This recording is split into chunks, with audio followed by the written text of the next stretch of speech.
Okay, welcome everyone to our week 2 live session. I am your instructor, Shannon McNamara, and we're already in week 2 of Photoshop, week 2 of your first design class. I know week 1 in DES 104 is always so hectic because you guys are getting your laptops in, you're setting up Adobe. It's the first time in the program, so I know that week 1 probably felt like a blur to you, because sometimes even for me when I'm teaching it, it feels like a blur for me. So I do appreciate everybody who hung in there and just plotted their way through the work last week, and the communication was great from you guys. If you were going to be late, I got a lot of emails from you guys saying, hey, you know what, this is a whole lot of stuff that I'm trying to do this week. Is it all right if I have a couple of extra days? And that's great. All I'm asking from you is definitely that communication. So I really, really appreciate that. With that being said, if you have any outstanding work from week 1 and you have not emailed me, please do what you can to get that work in. Please let me know where you are at. You should definitely have a couple of different emails from me if you do have missing work. If you had already emailed me saying it was going to be late and you received an email this morning, you can disregard that. I kind of just go through the gradebook and I tell the gradebook, grab everybody who hasn't submitted their homework yet and put them in an email for me. So it just makes it a little bit easier. But again, I really appreciate the solid effort that I saw last week. I can see that you guys are really jumping in with both feet into Photoshop and, into your Macs and trying to get everything done. So that's awesome. All right, so our agenda for today, I've got some announcements. We'll talk about the week 2 discussion. We'll actually take a peek at some work from week 1 that you guys submitted. And then I'm going to do a demo of a couple of different things in Photoshop, just going over some of the tools. Last week when I was saying there's always more than one way to do something in an Adobe program, it's kind of funny. It's not so much that it's funny, it's just kind of interesting, I guess. But whenever I go through and I watch, even the videos that Carly has put together for our first live session, Carly tends to do things a little bit different from how I do things. So I like that because I feel like it's, when you watch her videos, it gives you one perspective of how to do things. And then if you watch me, you'll probably see, a little bit of a different way to how to do things. And together you can see, oh, all right, find which way is going to work best for you. So I'm going to do a couple of different demos today rather than really showing you the assignment and the assessment for week 2. But don't worry, because Carly's video for this week really goes over doing the assessment and doing the assignment for week 2.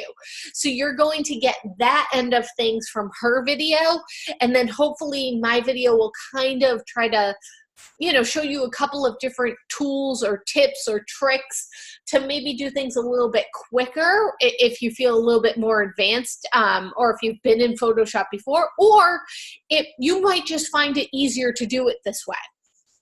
So I like to leave it up to you. I'm not extremely particular in how things are getting done, as long as they're getting done correctly in the end. If you kind of take a little bit of a different route to get there, that is fine. I'm not a stickler for that. So that's why I also like to just show a couple of different ways to do things.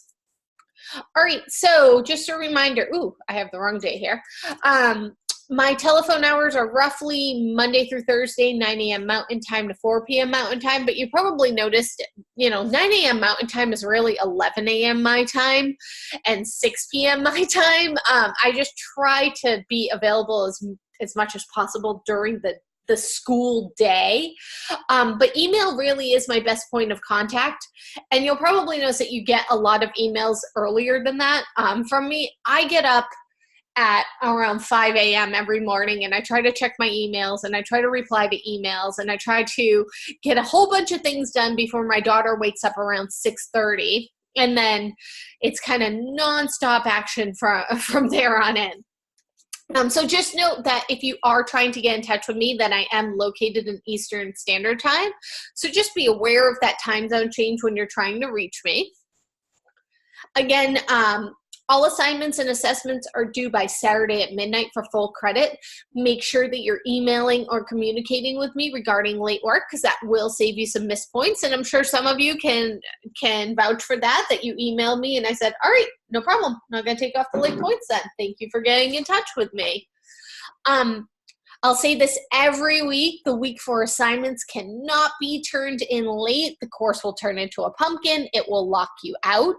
If anything happens when you are trying to submit your work for week 4 and you're unable to upload, something goes wrong, immediately email your file to me so I have it first thing in the morning, Sunday morning, when I get up to grade. If it's not there in my email when I get up to grade, on the Sunday after week 4, I'm just going to assume that you didn't do it. But if something goes wrong and I have an email with the file, I will grade it. Your original discussion posts are due by Wednesday at midnight, and you need to respond to 2 of your fellow students by Saturday and post on at least 2 different days. And then the late discussion posts will only be accepted after the week 1 deadline. So the deadline for week 1 late discussions is this Saturday. And then the discussion will close out. So just be aware of that. Weeks 1 and 2 assignments and assessments will close out on the last Friday of the course as well, if they are late. So just be aware, I leave them open. Instructors are able to close out all assignments and assessments after the second week, and not accept them. So, just be aware that it is a policy per instructor. I know that this is your first design class, so I try to be a little bit lenient, but within reason. So I leave them open until at least the last Friday of the course. And our schedule. Our live sessions are Mondays from 10 a.m. Mountain Time to 12 p.m. Mountain Time, and our multi-sessions are Tuesdays from 10 a.m. Mountain Time to 2 p.m. Mountain Time. So those multi-sessions are there for you to come in if you're having any assignment problems, if you have some questions, if you feel like you need a little bit of one-on-one tutoring. I like to kind of front load things at the beginning of the week, so that way you have enough time during the week to get your assignments done, and you don't feel like you're waiting for the live session or you're waiting for the multi-session. And there are extra multi-sessions throughout the week. You can refer back to that announcement that has the schedule for all the other instructors, and there are hours available in the tutoring center and the student success center. Even if our learning coach is not there, there are many different learning coaches who will be able to assist you in this class. So don't feel like you need to wait, for Wanda Bryant to be there. There's a lot of different learning coaches who will be able to assist you. All right, so I kind of have a little review here. Go to full screen. So again, help and assistance, make sure that you're checking the announcements. I have posted an extra video last week to go along with the assessment to just give you like a little bit. I think it was only 4 or 5 minutes long, just a little extra demo of the assessment to try to help you out. Make sure that you're checking there, because this is how I communicate with you. I'm usually not available for help on weekends. Weekends are very crazy here. And I just am not available to get on Zoom to help students on the weekends. And most software issues that you might run into, they're going to need demos or screen sharing. So just, try to get in and start your assignments earlier rather than later. So if you run into problems, you're aware and you can get in touch with me. You know, a lot of information and how-tos, again, found in the announcements. Make sure you're watching those intro videos from last week and all the lecture videos each week. There are more videos on the media page and in those Adobe tutorials. Again, my multi-sessions on Tuesday. And there are other multi-sessions. You can see that PDF in the announcements. And also the Student Success Center and our class coach, Wanda, her schedule for this week is in the announcements as well. And I'll go over into the announcements after this. Also, if you still do not have Adobe or Photoshop, please contact me and explain to me what is going on. So please send me an email about that. All right, so let's take a look at our announcements.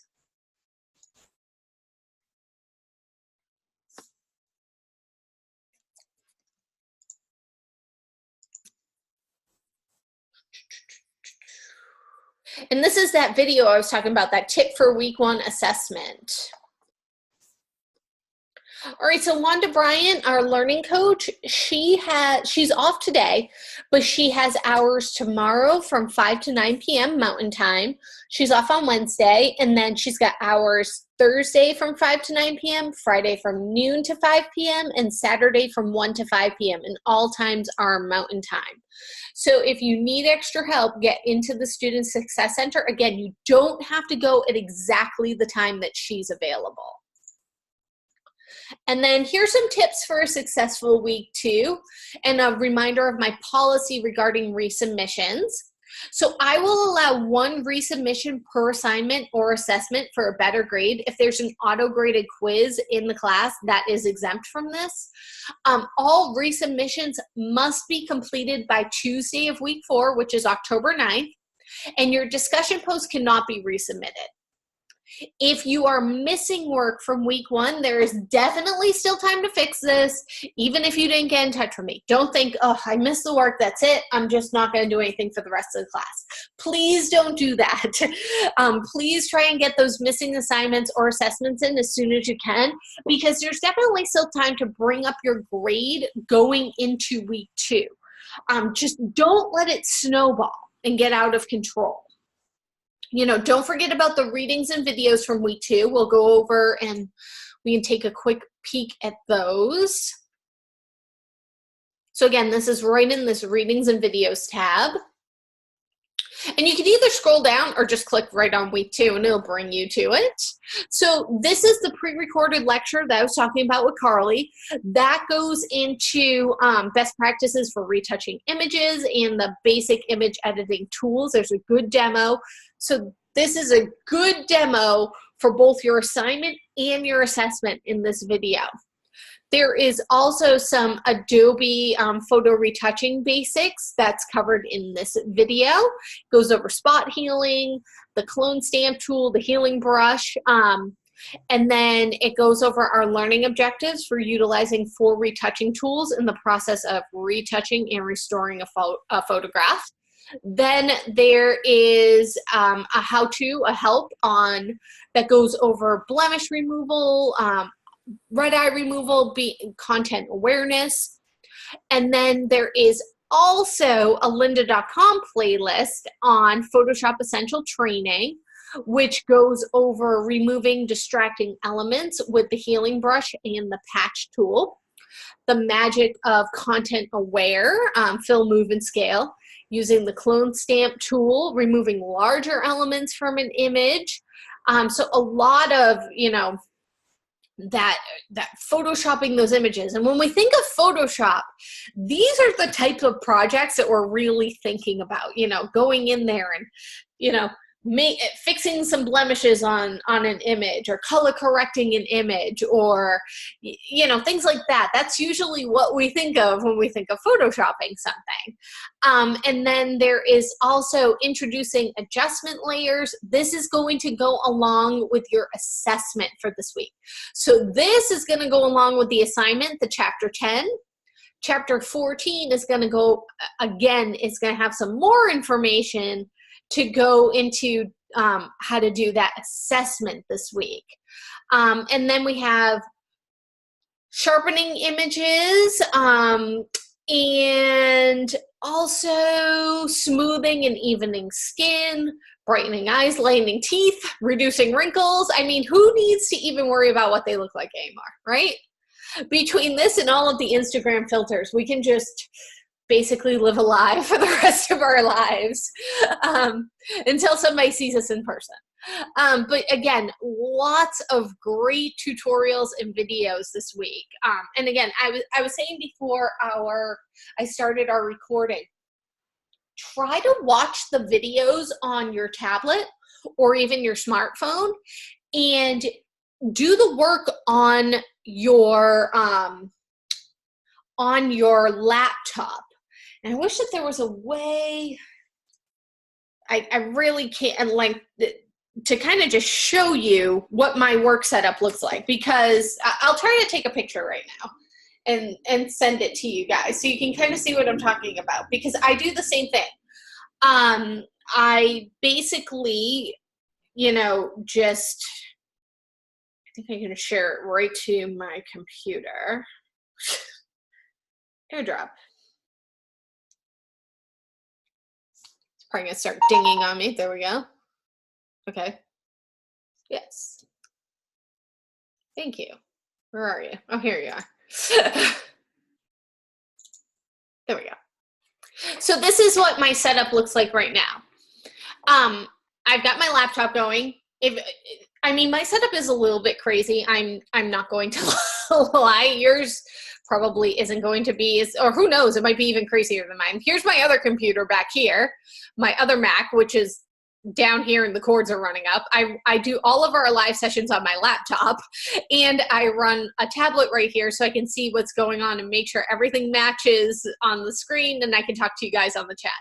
But when I am working and I'm learning something new, I do the same exact setup. I run everything, the videos I'm watching right here on my tablet. And I have two different tablets that I work with. This is my older iPad. It's an iPad mini. We got it for super cheap when they were clearancing them out. But it works great for things like that. I can just run little YouTube videos on it, and I can pause them, do what I need to do on the screen, and then, unpause it, play it again, pause it, go back and forth. It's easier than me trying to watch the video in full, learn what it is that they just showed me, and then try to go and do it without forgetting anything. So I find that this setup really, really works for me. And you might find that it works for you too. So, just a suggestion, but I find it a little bit easier to learn that way. When I first started going to school, I went to school in person. We didn't have online school. But when I went back for my second degree, I went completely online, and I used a lot that, there were videos in my courses and YouTube tutorials and things like that. And I was learning how to code. So there was no way that I was going to remember every single line of code that I needed to know. And it's kind of a pain to flip back and forth, between browser windows. So this is how I started doing that is, I picked up a cheap tablet. And you guys should have been sent a tablet through school. And I just, watched the videos on there, and I could pause it and write the code, unpause it, go to the next thing, pause it again. And it just made my life so much easier once I started doing it that way. So again, just a suggestion for me. So lots of great videos this week. If you need some extra help with your discussion question, you can always visit the Writing Center. Week 2 is always a little bit not as crazy, I guess. I'm sure they're always crazy at the Writing Center, but it's not as crazy as it is during week 1, I feel like.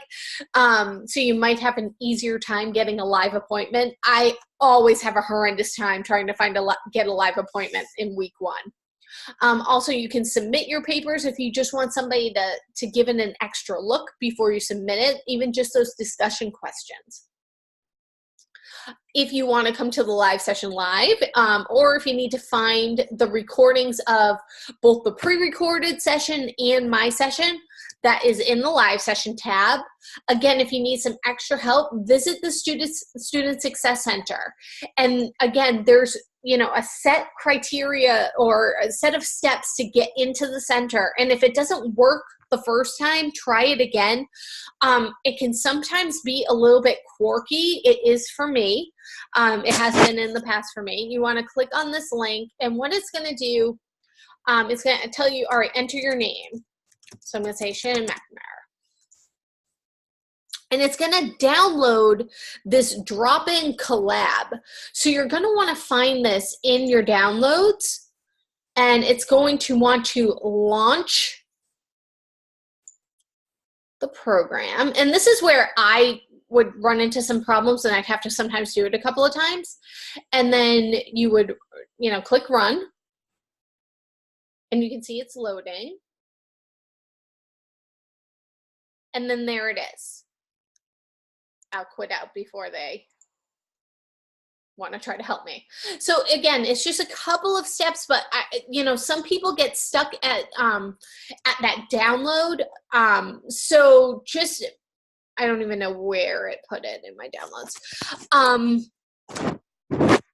So again, just make sure, oh, that's because I'm not in my downloads. There we go. That you're looking for that drop-in in your downloads folder, and that's what you have to run. And if you've never run it before, sometimes it's like, this is a program from the internet. Are you sure you want to run it? And it makes it seem like it's you're like, maybe I clicked on the wrong thing. But don't worry, you didn't. It is correct. Make sure that you tell it to run it. And again, I've had to, in the past, kind of click that and try to get the thing to run a couple of times. So, if it doesn't run correctly the first time, it might not be you.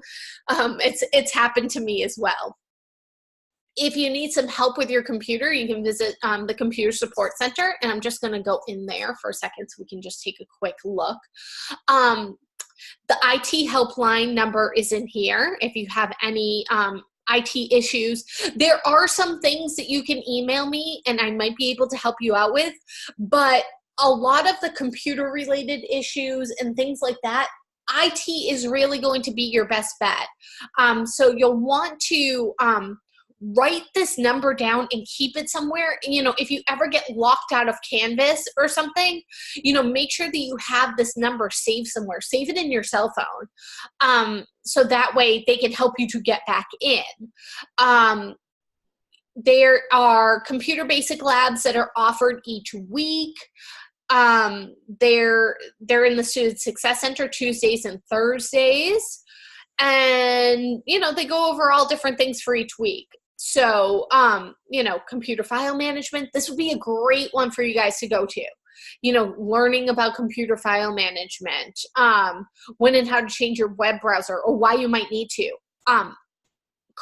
Chrome actually runs Canvas the best.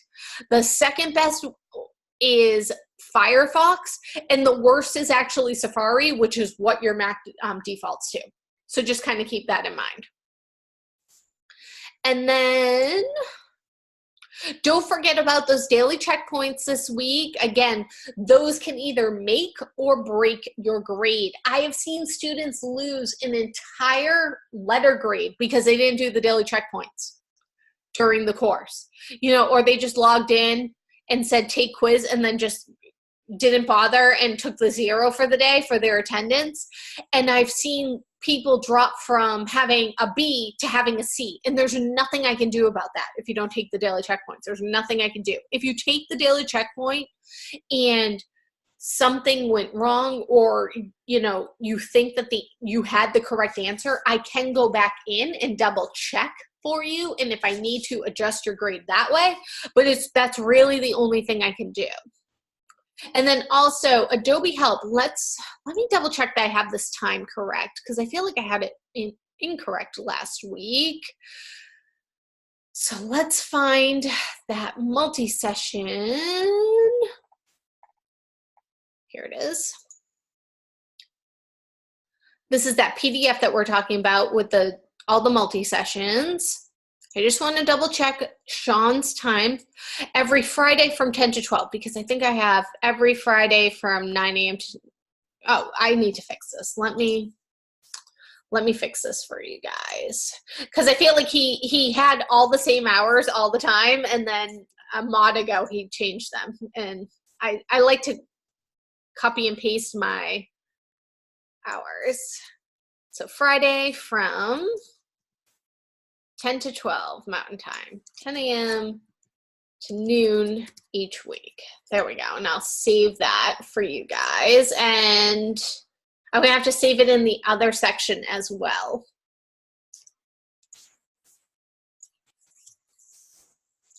Make myself a note.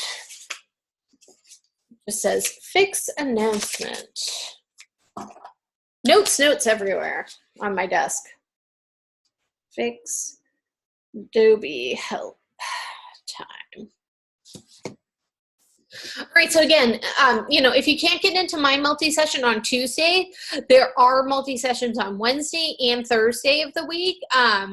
So you can go into a different instructor's multi-session. That is more than fine. They will be more than happy to help you out.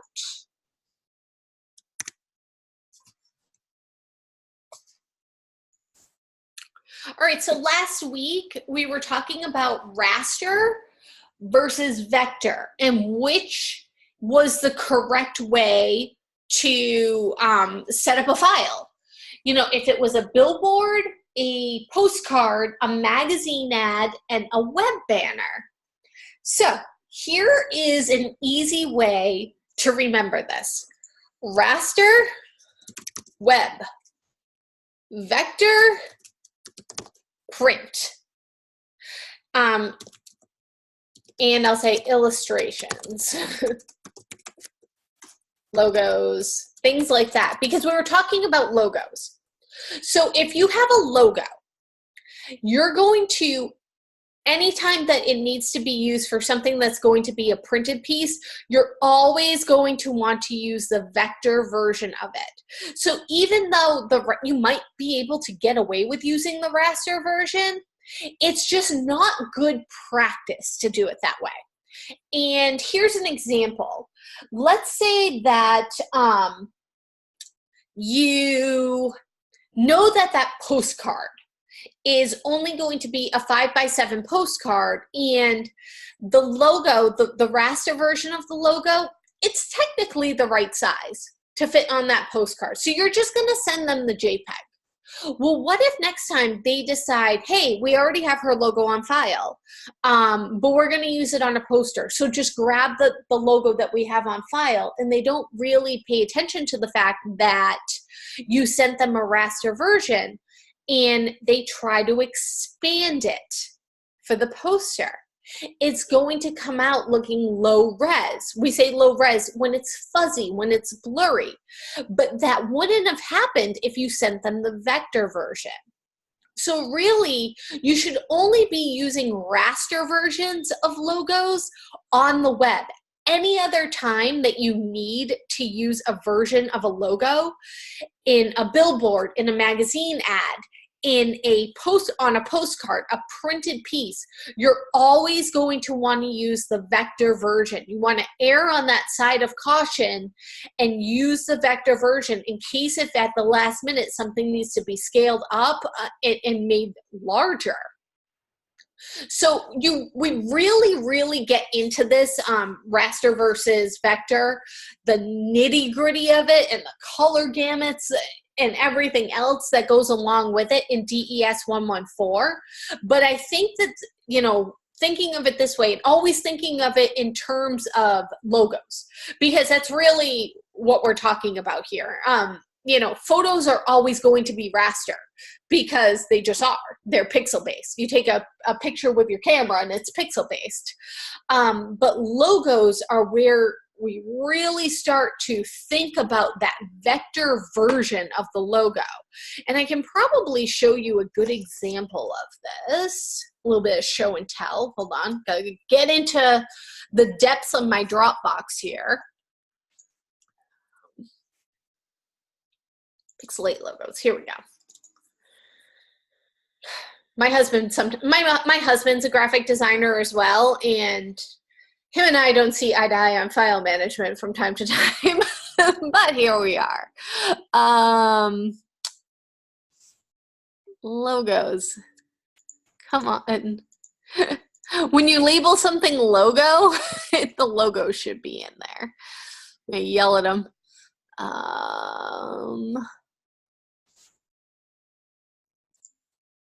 Actually, I probably have one. Here we go. There we go. All right.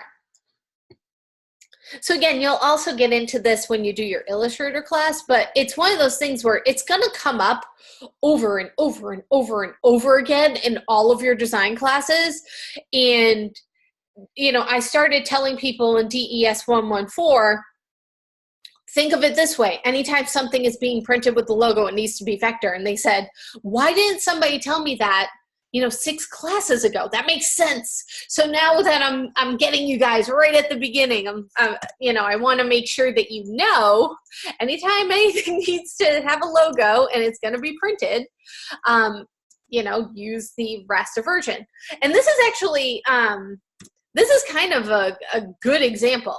A business card. This is the front of my business card. And here's the logo for my freelance business.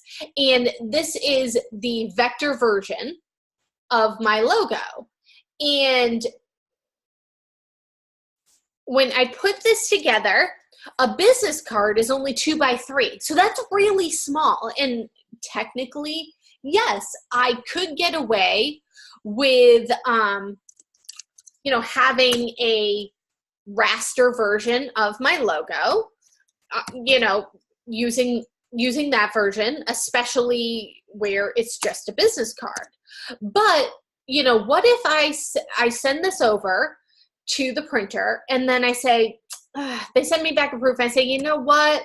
I think we need to make the logo bigger. And they scale the logo just on their own. It's going to get fuzzy is what's going to end up happening. And I don't want that to happen. So that's where, you know, using the vector version stops that from happening. And I can kind of show you this really easy in a different program. I just need to actually save the Pixelate logo where it should go. So next time I do this demo and I go into Pixelate logos, it's there. There we go. So I'm gonna show you it in a different program just so you can see what I'm talking about how easy it is for things to just get fuzzy. While that opens, gonna make a raster version of this logo very quickly.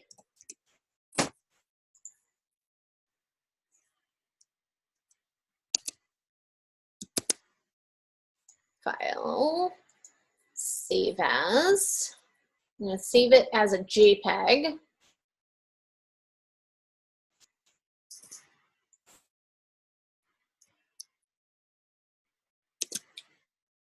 And don't save the original, because that would be awful. That would be undoing everything I just did.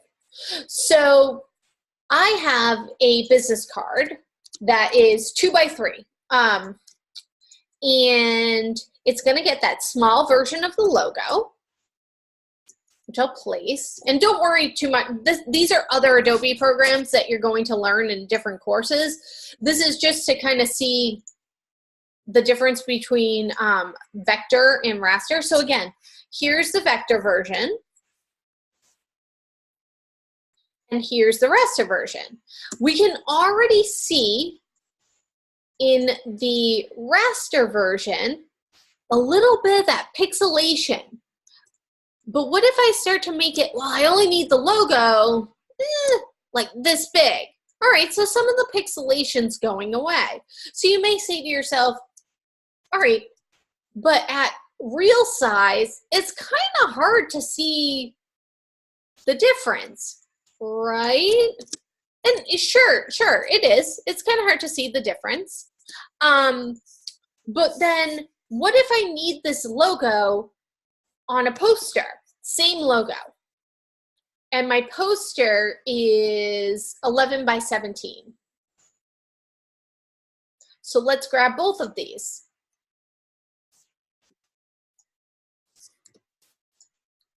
Here's my vector version, and I need it nice and big in the center of my poster. Look at that, scaled, still looks great. Let's see what happens with my raster version of it.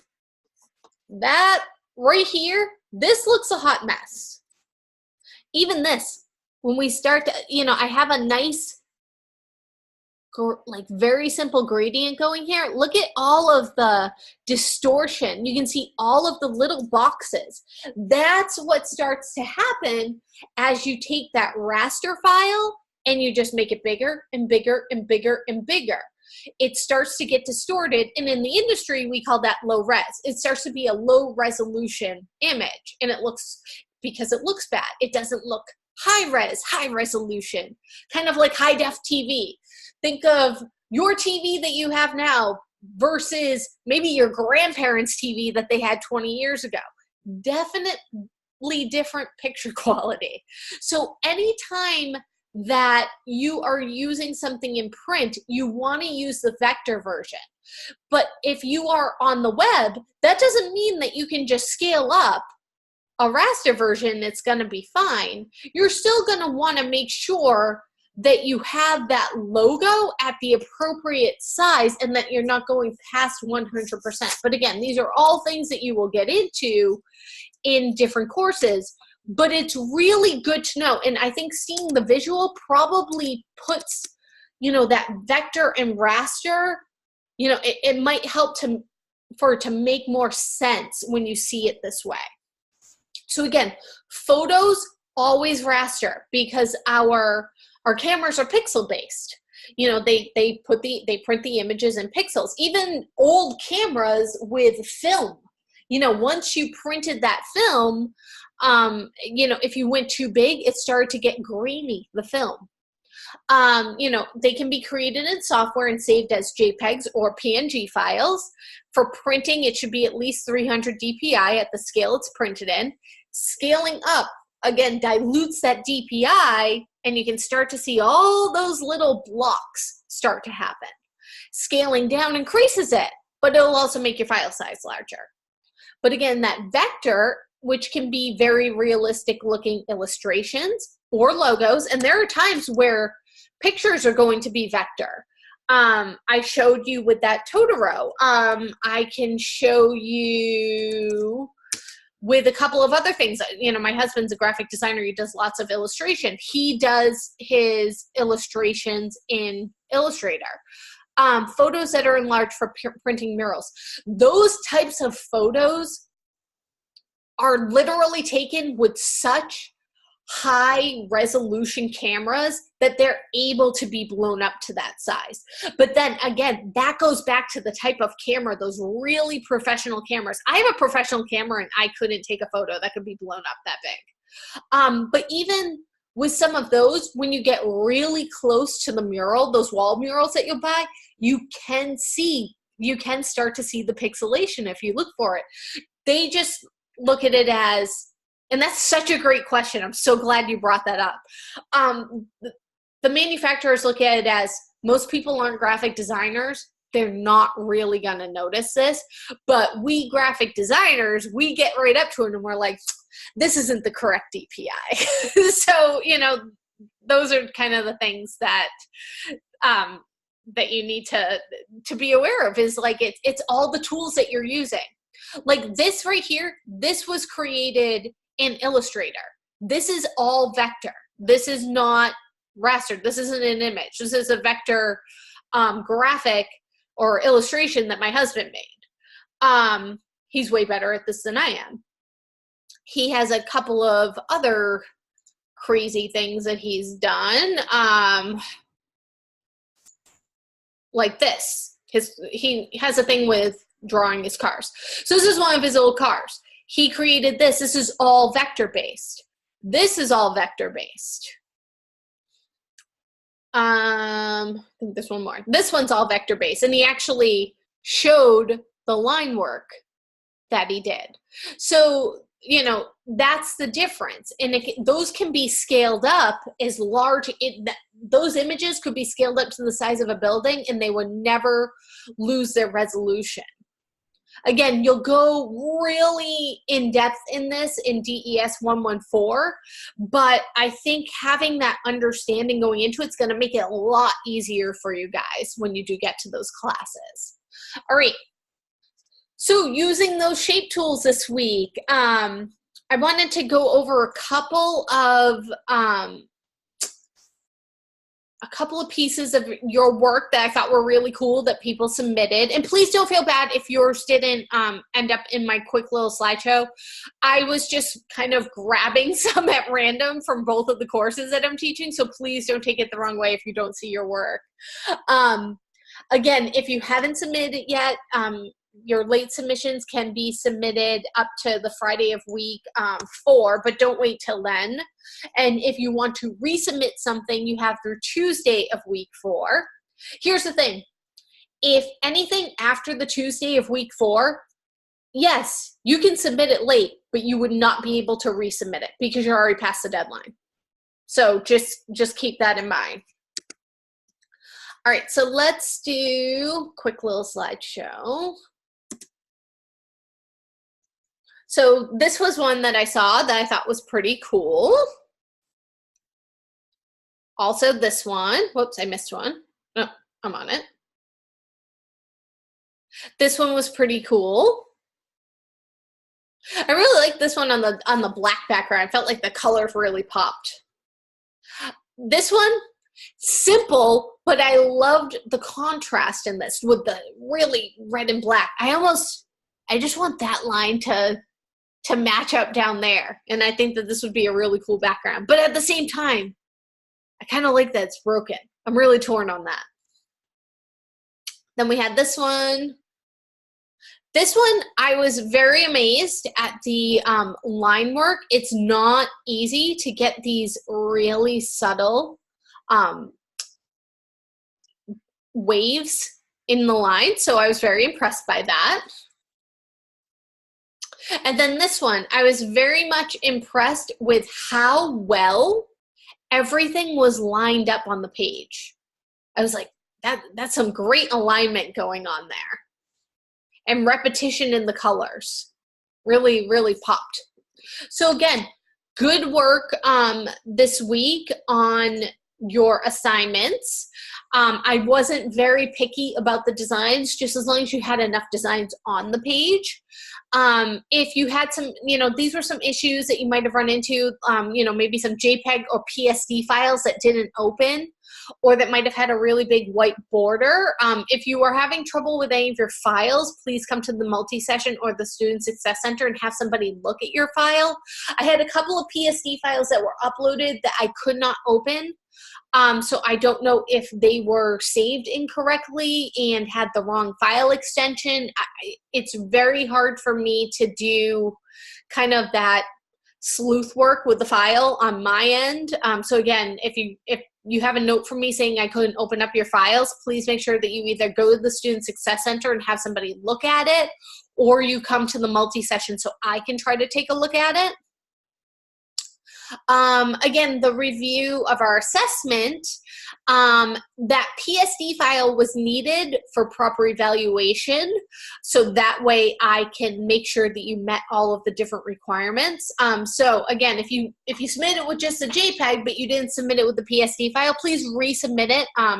By this Friday, if you can, send up your PSD file so I can add some credit in for you. And again, if you're late, you do technically have till Friday of week 4, but don't wait till then.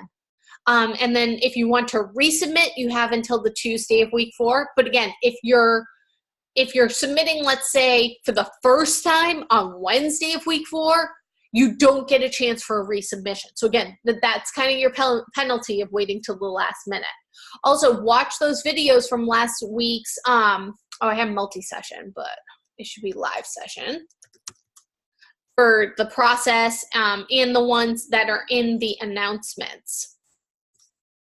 Also, if you want to keep practicing, practice on similar images. Try to download any of those those images that are like the coloring book images, and do them for fun. It'll just get you better and better at using those selection tools. All right, so week 1 assignments are open until the Friday of week 4. You do have an extension if you contacted me. Grading is in process if your work was either resubmitted or late. If it was submitted the first time, if it was submitted on time, it was graded Sunday morning, so you can check your grades. Make sure you check the feedback that I left you for learning opportunities. And again, see those how-tos in the assignment. And if you need to contact me to discuss anything, make special arrangements, please do. Also, some notes on grading. Review the rubric in the feedback comments. If you do have questions on any of those, you can come to the multi-session. Just note that if you come to the multi-session to look at your grades, there is a chance that there could be another student in the multi-session, and I won't be able to, block them from being able to see your grades. So just kind of keep that in mind. Number 1, though, make sure before you start anything that you're reading the directions and the prompts and really reading over the instructions. I see a lot of lost time in people who got started, but they didn't read over all the instructions, and then they got halfway through and realized, oh man, I'm not doing this correctly. So make sure that you're taking the 5 or 10 minutes to really read over the directions and prompts. And I'm one of those people, I am notorious for doing this. So this is what I have to do. I have a bad habit of skimming directions. It's one of those things that has bit me in the butt numerous times. So if you are like me, which is not necessarily a great thing in this instance, read the directions out loud. I find that sometimes that is the only way that I'll catch things that I might have otherwise skimmed over and would miss. Make sure that you have the correct file name and type. You may be saying, all right, but why is that so important? Here's why it's so important. I download all of your files so that way I can, see, you do that too. So you're just like me. I have to read it out loud. I have to be like, correct file name and type, Shannon. But the reason why having the correct file name and type, though, back to that, is so important is I download all your submissions and I put them in a folder, and then I go through and grade them. So if you don't name your submission with your first and last name, I don't know it's yours. And it makes it difficult for me to then go through everything and try to find out which person named their file first name, last name, without actually putting in their first name and last name if there are multiple people who do that, because it will just download them as first name, last name 1, first name, last name 2, first name, last name 3, first name, last name 4. And then I have to go back into yours, download it again, which takes time, and it just slows down the whole process. So please do me a favor and name your files correctly. I will be happy that you do that. Make sure you're relating everything you do in your class to practice for your future career. Pretend I'm your client. You wouldn't leave a client hanging. If you told the client that you were going to have their design to them on Saturday and then you couldn't get it done on Saturday, would you just not do it and not let them know and hope that they still pay you? Because I can tell you they wouldn't still pay you. They would probably be like, you blew the deadline. You didn't even get back to me to let me know you were going to miss the deadline. And I thought that you just quit. So I found another graphic designer. And if you say, no, here's the work, pay me, they're going to say, oh, well. So get into the habit again, treat your instructors as though they are your clients. It's really going to set you up in the future for being successful. Or treat your instructors like you would treat your boss. You wouldn't just not show up for work and expect to still have a job, especially in this type of a career. We're very deadline oriented. Make revisions if you need to, and you can resubmit them for a regrade. If the only points that you lost were for being late, you're not going to get those points back, just to let you know.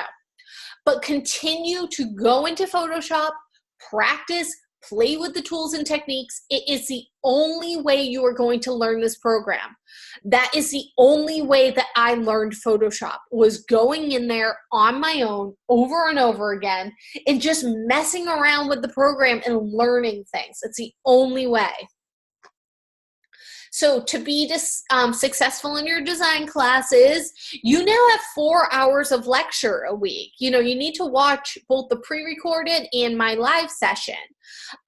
There's additional videos, the Adobe and the Lynda ones. Again, practice your tools outside of class.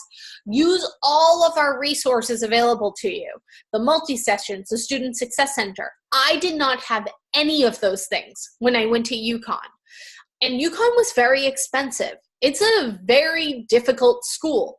And I had zero resources like that. I was learning JavaScript, which I have never done before in my entire life. And I had no tutoring available to me, no open sessions, nothing. It was, here's the information. Hope you can figure it out. So we have so many resources available to you that other schools just do not have. Use them. It's free. Find your own resources. Again, YouTube, Adobe Help, they're great. Another great place is Graphic Design Stack Exchange. I'm gonna save that. I'm gonna share that with you guys. Graphic Design Stack Exchange. I think it's spelled like that. And I'll try to hyperlink this for you. Graphic, it just came up. Where'd you go? Right here. Again, people are great. You can kind of just go into Photoshop and ask Photoshop questions. One thing I will say about this website, kind of like anything on the web, some of the people are very snooty. So don't take it the wrong way if they're being snooty with their answers. I've been on here before trying to help people, and I'm like, clearly this person is learning. We weren't all born knowing how to use Photoshop. Be nice, people. But that's kind of, I hate to say it, but it's such the nature of online these days. So just kind of keep that in mind. The Adobe Help area, they're so much nicer. But sometimes you might have such a specific question that randomly enough it doesn't come up in Adobe Help, but somebody in the Graphic Design Stack Exchange, they might know. Again, use a second screen to follow along with the demos. Be patient. You're learning. Don't get frustrated. It's so easy to get frustrated. I'm one of those people who just get frustrated if I don't pick something up right away, and I have to remind myself, you're learning. You need to make friends with your software. Make friends with your computer. You have a lot of friends to make this mod. Becoming a good designer, it requires a lot of work and dedication. This is not an easy degree. Some people are like, oh, you're going to school for graphic design. That just means that you're making pretty pictures all day. No, it doesn't. We're doing hard work. We're learning hard programs. There's so much that goes into this. Anybody can say that they're a designer, but those of us who really put in the hard work and really, pay attention to the details, that's what makes us good designers. So remember that. It takes dedication. It takes a lot of work. Don't shortchange yourself. And when you're putting in that hard work, give yourself a pat on the back and be like, hey, you know what? I'm just learning and I'm putting in some hard work here. Follow the recipe for a successful assignment. I've posted that in the announcements. Start working on it early. Don't think you're just going to get it done in one day or one sitting. Break things up. Give yourself time to digest the information. Break things up so you don't go crazy. Seriously. This resembles a design process, and you're going to learn a lot more than that about that in Design 109. But again, here's your little recipes for success, and you can kind of read that on your own. We're learning Photoshop right now. Baby steps. This is a beginner class. This is a lot of information. Photoshop is a really big program. I've been in it for 20 years. I don't know absolutely everything. I have to Google things all the time because I don't think you can know everything about Photoshop unless if you write the program. Again, that's why I'm going to do a demo today. There's so many different ways to get the same results. It's not an exact science, and that's why we love it. If we wanted an exact science, we would have all been scientists. Software is a design tool, different strokes for different folks. Pause and follow, relax and breathe. No perfection is required. And don't take my feedback as, oh no, I did it wrong. My feedback is there to make you better at what you're already doing correctly. Learning versus GPA. What really counts is learning. As no one has ever asked me on a job interview what my GPA is. It never once came up. I was a Photoshop expert for Benjamin Moore Paint Company. When I went on that job interview, no one asked me what my GPA was when I went to school. They asked me what I could do in Photoshop, and they asked to see my Photoshop work that demonstrated what I learned and what my skill set was. And then we went into what I would need to do for them and what my process would be to get those things done, to show that I knew my program, to show that I knew what I was doing. My GPA never came up. So do not be fixated. You know what? If I gave everybody A's, you'd all have great GPAs, but you would never go back and fix anything because you would think, hey, I did it all right. And there are going to be times where you did it all right and you will learn an A. But, a lot of this, you're learning. Don't expect to get a 100% on every single thing. Here's a good tip too, save your resources. If you can watch YouTube videos offline. I believe I have an announcement for you. I might not have posted it yet for how to watch those YouTube videos offline. I'll make myself a note. Clearly, I meant to post that today. YouTube announcement. That's really helpful if you don't have the internet at home. Save the links to the pre-recorded lectures, the daily checkpoints, if there's a really good video in there, and then the different media that you have. Subscribe to those lynda.com playlists so you have access later. All right, so week 2 overview. Let's go. I'm going to leave these slides. I'm going to share them with you guys so that way you can read them over. But let's actually go into the course and take a look at week 2. We're going to start doing some awesome photo retouching this week, which is great because so much Photoshop work is photo retouching. I still remember the first big photo retouching job that I had to do. And just a note on it is that the person whose photo I had to retouch, this was 20 years ago when I worked at the newspaper. She came in with a picture of herself from probably 10 years before that. I used to do the real estate section, and she wanted me to scan in the photo because we didn't even have digital cameras back then. So I had to scan in the photo of her, and it was her kind of looking off to the side. It looked like a Glamour Shots photo. And she was wearing a blue shirt and up against a black background. And she wanted me to make her shirt red for the color ads that they were going to run. And she wanted me to lighten up her hair so it was blonder. And then she also wanted me to change it so she wasn't looking off to the side, so that she was looking into the camera. And I was like, I can't redraw your face. You'll have to give me another photo of you looking into the camera, and then I can try to swap out your face. But this was probably Photoshop 3.0. We didn't have all of the great little things that we have now in Photoshop. And she was like, can't you just make it so I'm looking at the camera? And I was like, no, I'm not that good. And I wasn't at the time. I wasn't that good. So I changed her shirt color and I lightened up her hair so she was even blonder.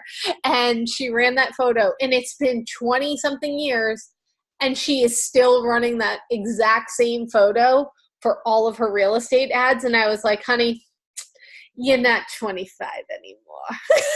Seriously. But yeah, I laugh every single time I look at the real estate section in town and I'm like, still running that photo. Oh man, never taking a new one. And it's still her in the red shirt. So I kind of crack up laughing. But we're going to be doing some photo retouching. Not that crazy, but a little bit crazy this week. But let's take a look at our discussion post. We already went over our course media for the week.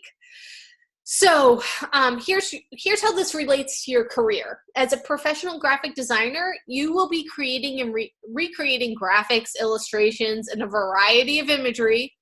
Using appropriate techniques is essential to working efficiently. A design is more likely to be effective if the appropriate tools and techniques are used. So here's our background for this week. Photoshop has a number of tools available to help designers create imagery from scratch. The image to the left, right here, is an example of the type of imagery that can be created from scratch using Photoshop's tools. The brush tool, the shape tool, the gradient tool, the paint bucket tool, they're all tools that can create raster images, those images created out of pixels. And you'll always see things like fun little clip arty things like this. Photoshop also has tools that allows designers to recreate images. Imagine you have an old photo with a badly damaged or stained section. Various raster-based tools such as spot healing and the clone stamp can be used to recreate that damaged section. And this is important. This should actually probably go in the career relevancy section.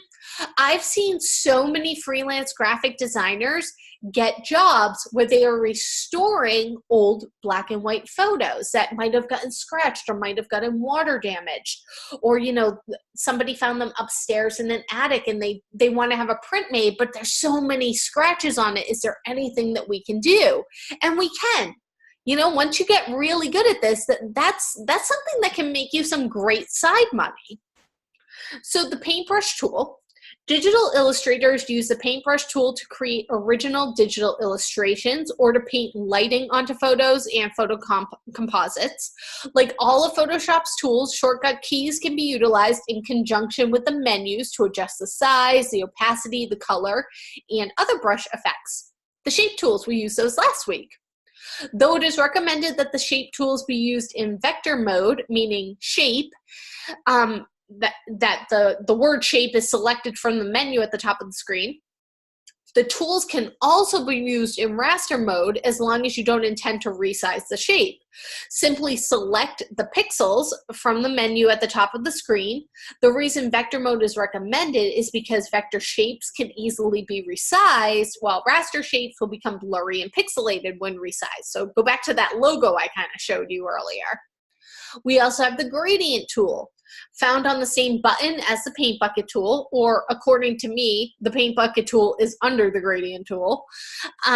You can create a blend between two or more colors, and you can change those. There's a lot of presets in there, but you can use your own colors. The settings can be adjusted at the top of the screen, and when used in conjunction with blending modes, the results can be really interesting. Using the gradient tool is an appropriate technique for creating gradients or other imagery that involves one color blending into another. The paint bucket tool, we used that last week.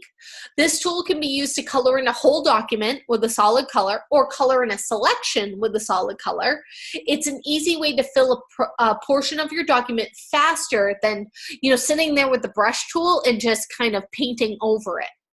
Painting with the paint bucket tool is an appropriate technique for filling in large areas or selections with a solid color.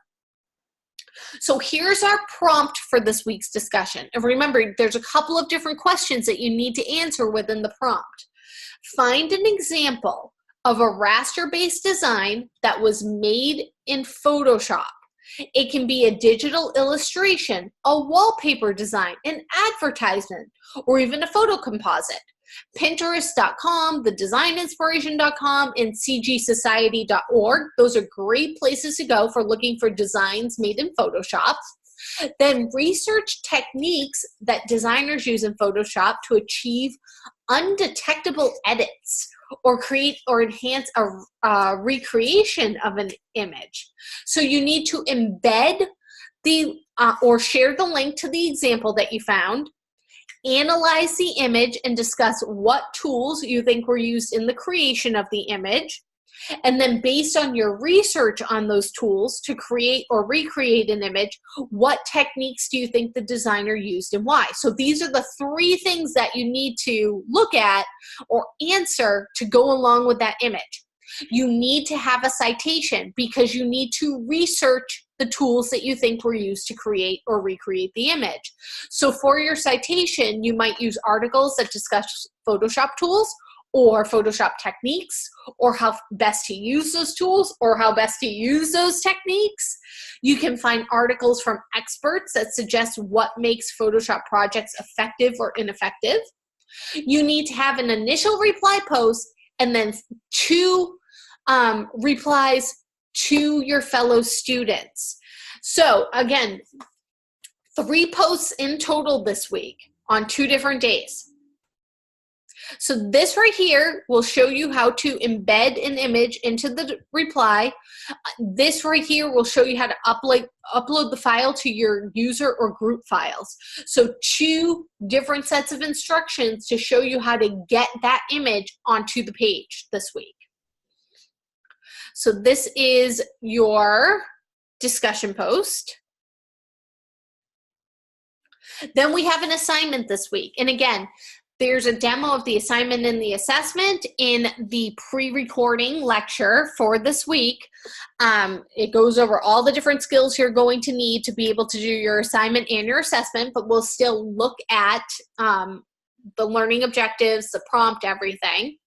So photo retouching and restoration is a very popular entry-level task for graphic designers, whether it's doing freelance retouching online for individual clients or working for a company. Knowing these retouching skills is a great way to get your foot in the door.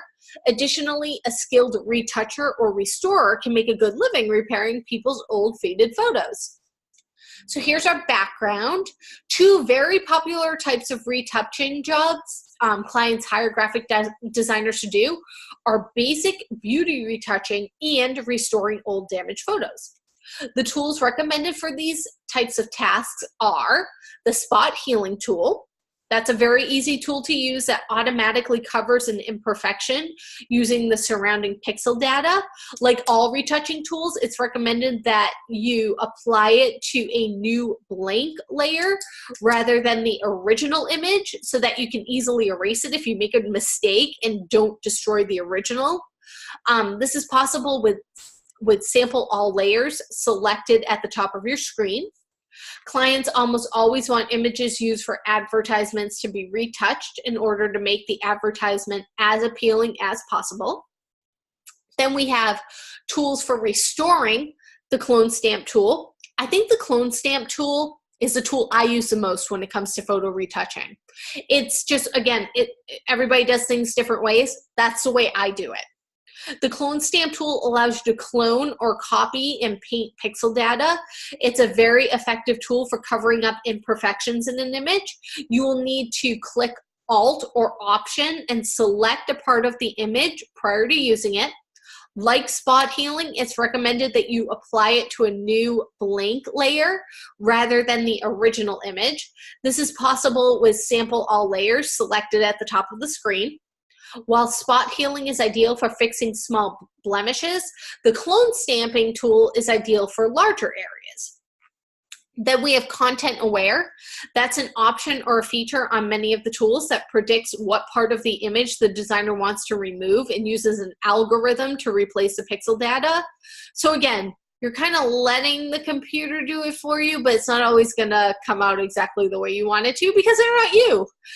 Content aware can be used with the spot healing tool, but it can also be used with the content aware fill. The content aware option is available on a number of retouching tools and can be applied by ticking the checkbox at the top of the screen.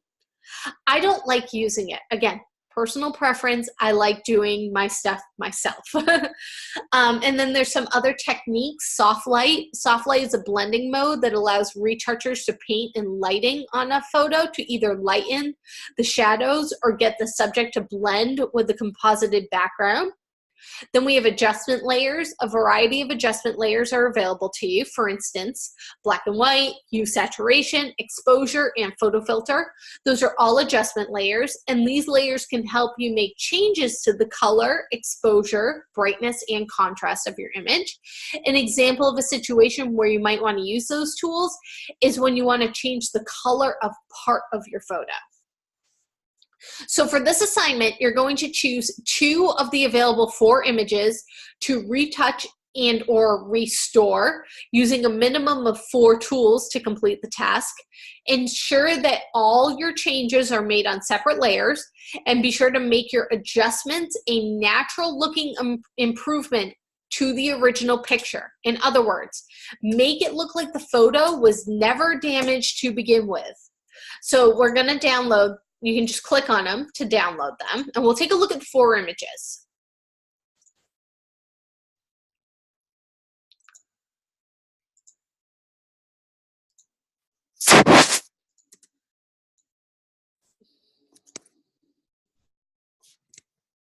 Close. Thank you. So we have this one where you can see the damage. Somebody, looks like somebody put some tape over this photo. They stabbed it with a pen. I don't know what's going on here. This cat, photo's gotten, you probably have a bunch of photos like this where somebody accidentally folded the photo. This guy, he's new since the rewrite of this course. His coloring is off. He's very yellow.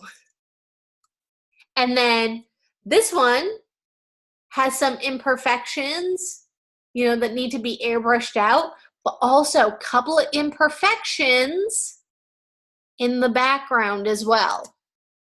So you need to choose 2 of these to do.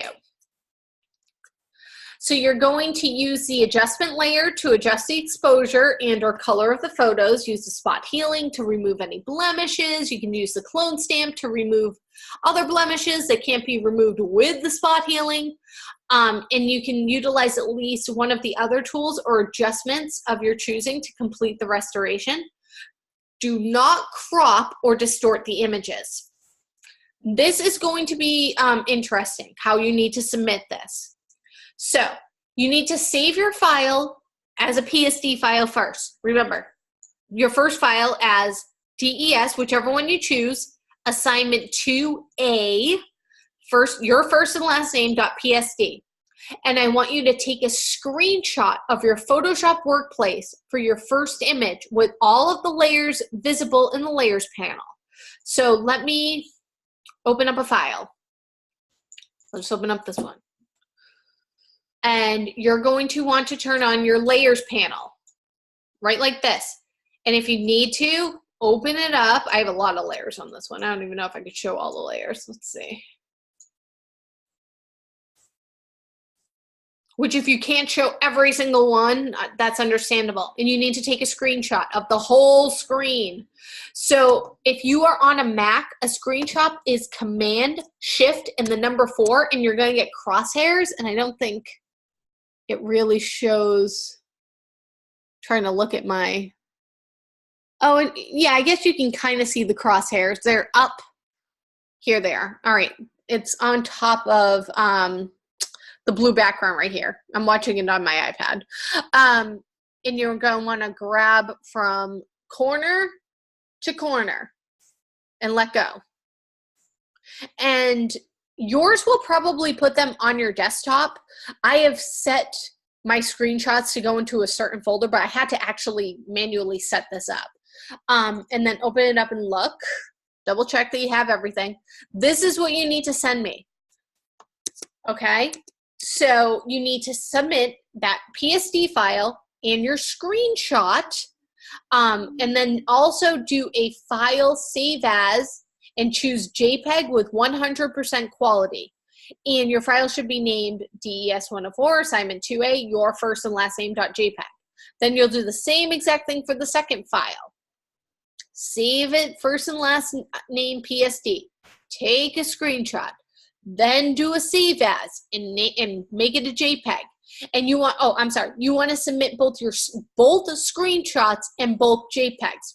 So you're not submitting the PSD files, but you need the PSD file to go in at any time to make corrections, because if you don't save it as a PSD file and you close it out and you only save it as a JPEG, you're going to need to start over if you want to resubmit it for a new grade. So you don't want to do that. You don't want to resubmit, start over. So again, submitting the JPEG and the screenshot. Make sure that you are reading over the rubric in full and that you have everything here. There are some examples of a work, which you can take a look at. So here's an example of a work on that photo. And then I think the second one is also the same photo. Same photo. So both of these, good examples of a work.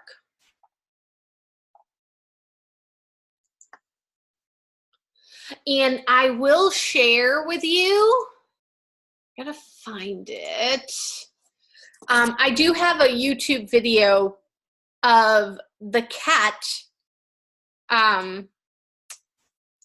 this one, of me photoshopping this video, but I've sped it up to be within 1 minute. And it's just like, it's a fax action photoshopping. So it's not really a complete walkthrough, but it's kind of fun to watch. So again, that's your assignment for this week. Demos in that first video. Here is your assessment for this week. This one's fun too. We're going to be doing a color pop. So Photoshop adjustment layers are used by designers not only in photographs, but in illustrations, composites, and even videos and animated GIFs. I know you're supposed to call them GIFs. I call them GIFs, whatever. Knowing and using these tools improves your marketability as an employee and enhances your portfolio. So see how she's in black and white, but then her clothes are still in color? That's a color pop. So a color pop is an effect in popular Photoshop technique that allows designers to colorize one part of an image while leaving the rest of the image in grayscale. The 2005 film Sin City used this effect very dramatically. While most of the film is in black and white, there are splashes of red that appear within the frame, a red car, a red dress, blood splatters, things like that. So it can be used in all different ways. To create this effect, we're going to utilize some adjustment layers found at the bottom of the layers palette in conjunction with layer masks. So let's take a look at some of these adjustment layers. There's the black and white adjustment layer. The black and white adjustment layer transforms an image into grayscale while allowing designers to manipulate the individual color channels so that certain parts of the image can be lightened and darkened independently. As a designer, you would use this tool if you want to make your image black and white. Then we have hue saturation. So the hue saturation adjustment layer allows designers to see what a design might look like in a different color scheme or with a monochromatic color scheme. As a designer, you would use this tool if you want to change the color of your design. We have the solid color, which is exactly what it sounds like. The solid color adjustment layer, when used in conjunction with an effective selection and the color blending mode, is a great way to colorize part of an image. As a designer, you would use this tool if you wanted to overlay a solid color over your design. And then we have photo filter. The photo filter adjustment layer mimics filters used in traditional cameras to colorize an image without needing to change the blending mode. As a designer, you would use this tool if you want to tint your designs with a colored filter. And we have the gradient. The gradient adjustment layer is a great way to create a vignette, a soft fading edge around the subject using the multiply blending mode. As a designer, you would use this tool if you want to create a gradient or a multicolored effect. So here's our prompt for this week. Here's your image right here. For this assessment, you will desaturate. By desaturate, that means take the color out of the provided image using the black and white adjustment layer, and then make a selection of one part of the image and colorize it using the color blending mode.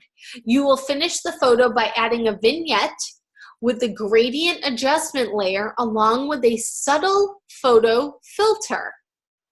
So you're going to apply the black and white adjustment layer to the image, properly select the headscarf that she is wearing using the selection techniques that you learned in week 1. And I'm going to show you a new one today that I think is easy. I'm not sure if it was one of the ones that Carly showed you, but it's one that I like to use. Then you're going to colorize the headscarf using the solid color on the color blending mode. And then you're going to make a black and white vignette using the gradient adjustment layer and set the gradient to multiply blending mode. And then you're going to apply the photo filter adjustment layer and select a filter of your choice. So you want to first save your photo as a PSD file. Here's your naming convention. You're going to do the same thing that you did with your assignment.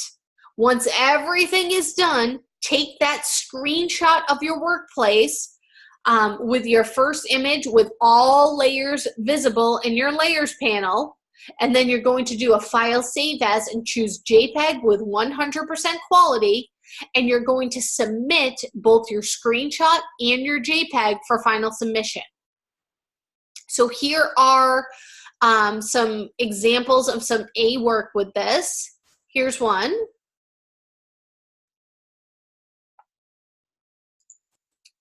And here's another.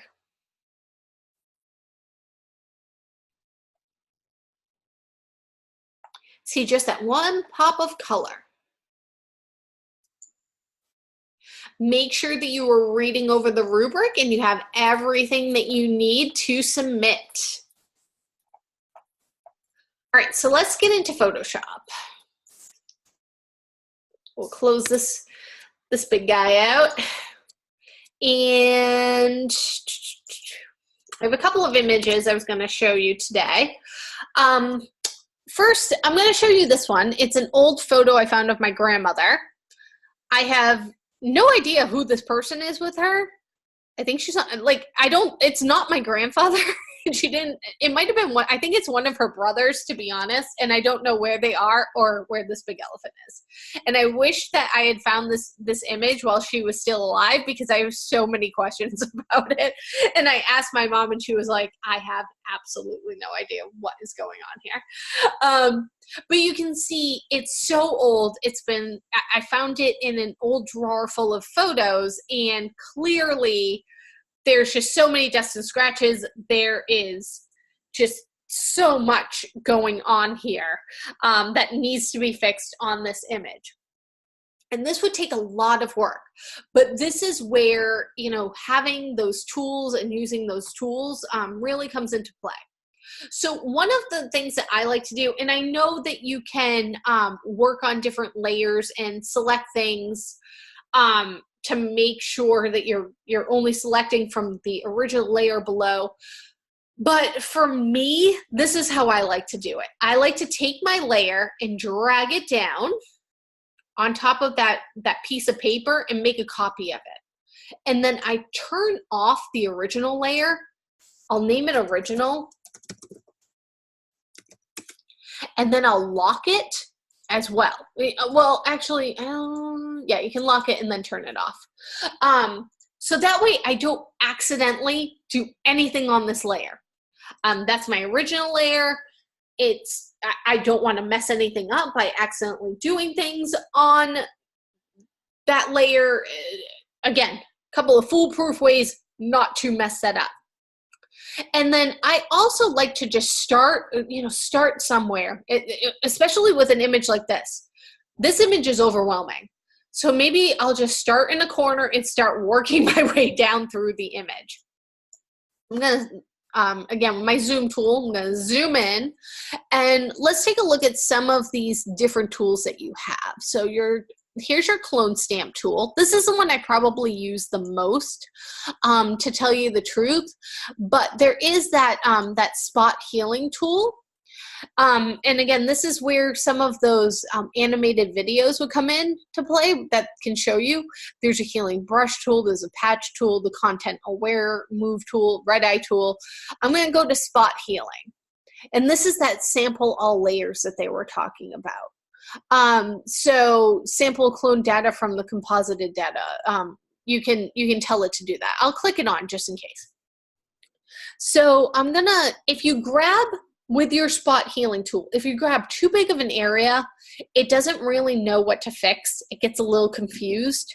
So, I would probably just do a small area like this to start off with, and you can see it's not gonna, I have to zoom in. It doesn't have a lot of good areas that it can pull from because it's trying to pull the data. It doesn't know that I'm trying to remove these lines. It may think I'm trying to add the lines in. So I might need to just do this. And this is where, again, it's not a perfect science. I mean, it's kind of doing the job, but this can take kind of a while. So what I might do is get one good section fixed. So that way I have an area that I can clone from and go to my clone stamp tool. So the clone stamp tool, I think, is the superior of all of the retouching tools. Again, preference. And it could also be a preference because I started doing this before the spot healing tool ever existed. So when that came along, I was so used to using the clone stamp tool that I was kind of hesitant to start doing things a different way. I'm like an old dog that you can't teach new tricks to or something. But it does come in handy. So now I have an area where I pretty much fixed it, and I want to hold down my Option key, and you'll notice it kind of gives me a bullseye. That's where I'm selecting from. So I'm referencing this area right here, even though I might start to paint down here. You have to this tool's one that you got to kind of wrap your head around what it is that you're doing. So I'm going to clone from here. So I'm selecting here.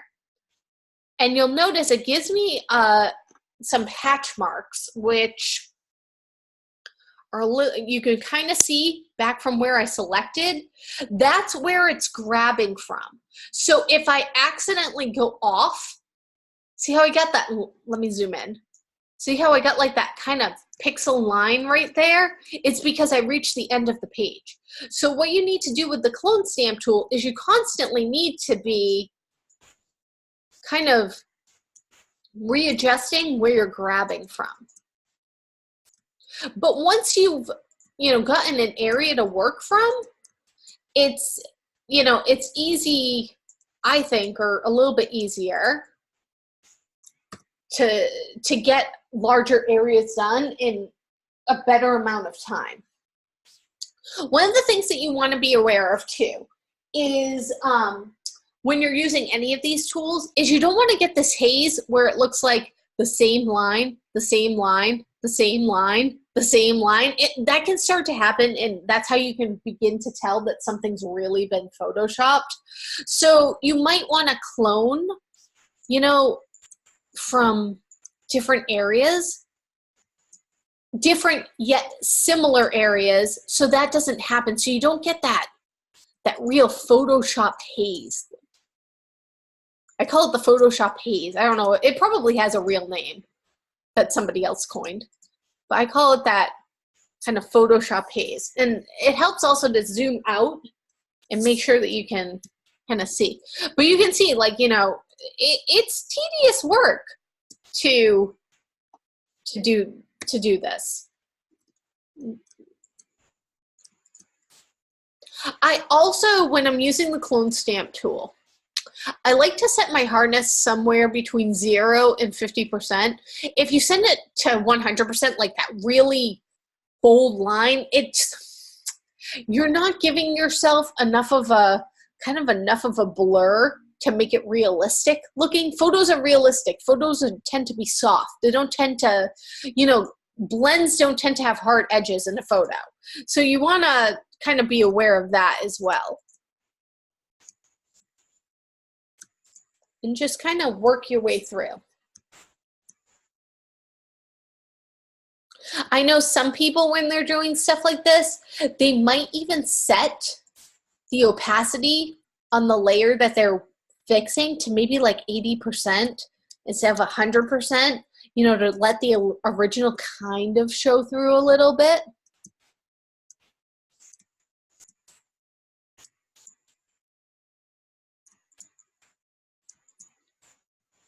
Again, just kind of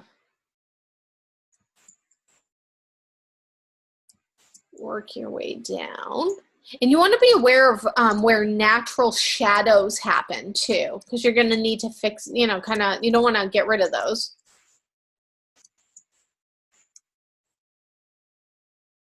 And then here's another thing that'll happen. Once you reach an area where you have already cloned, but you haven't reselected, see how it starts to remember what used to be there? You have to reselect again. Just another one of those things that's kind of weird about these tools.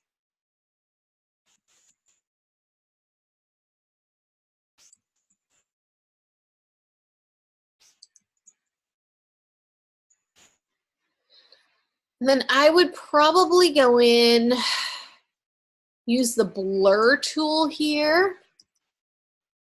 Maybe try to blur some of this, the shadows, just to kind of soften that up. And I'm also going to change my opacity on my actual tool to about 40%. Just to kind of soften up in there.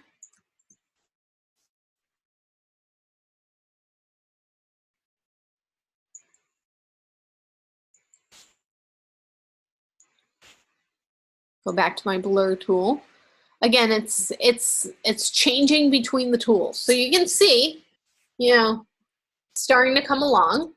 We'll move on to a different part, maybe fixing this skirt right here. I can see in the chat, hold on. I'm not holding down the shift key while I'm doing this.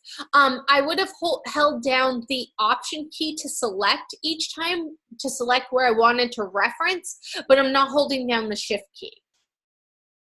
All right, so for this one, because this image, there's different sections that need to be fixed, sometimes I find it helpful to select what I want to fix and put a bounding box around it so I don't accidentally paint somewhere else.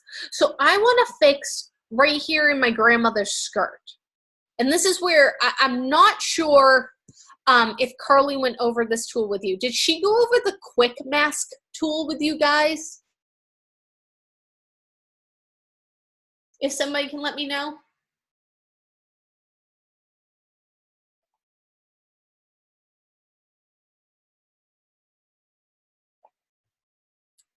It would have been this tool where you go to quick mask and then you paint with the paintbrush on top and it makes it red.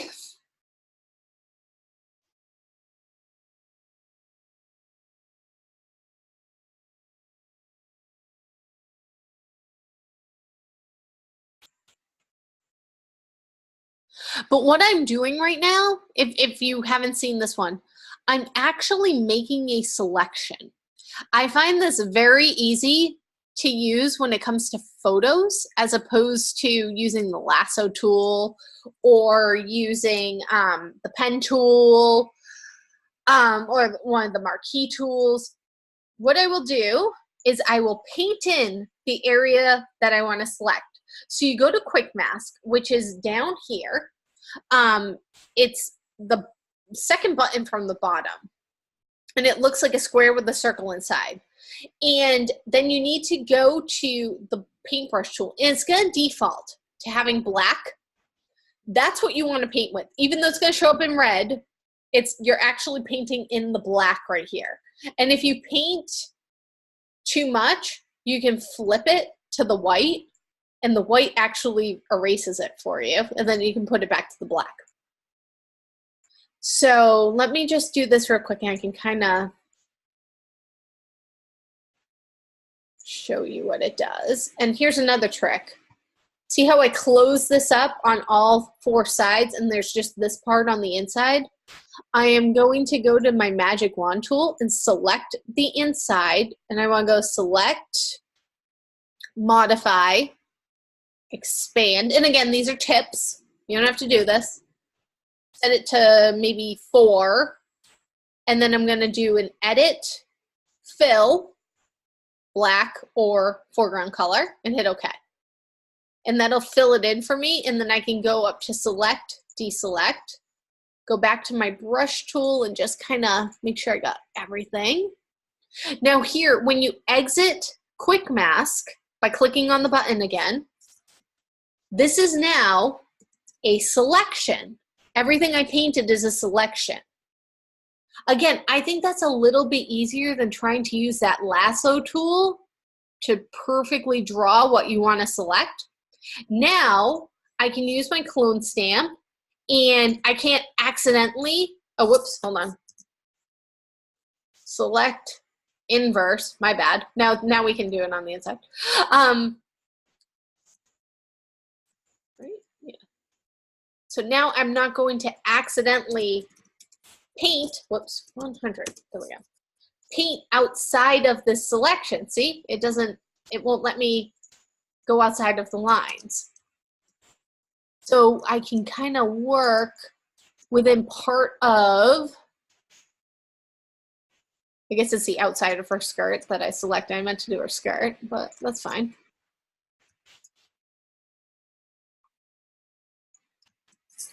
And then you would just deselect it when you're done. And then I can do the same thing over here. Enter Quick Mask, paint where I want to fix for the skirt, just kind of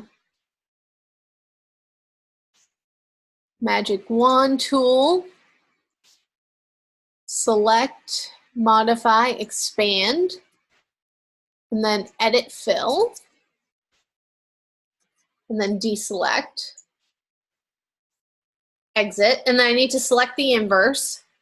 So I select the inside because it just automatically means that you must have wanted to select everything outside, but it's way easier to paint this little area than paint the whole photo except for this little area. And then go back to my clone stamp tool. And I can fix right within her skirt. And then deselect it. And that's where you get kind of that haze I was talking about. So you might need to just hit the edges a little.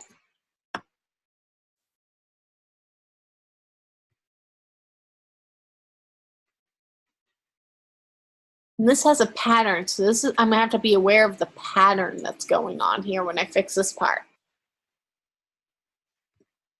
I'll just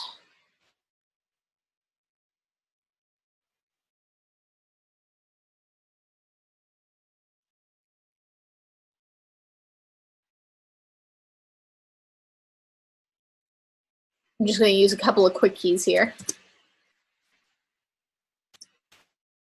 And, I think the pattern might go a little bit like this.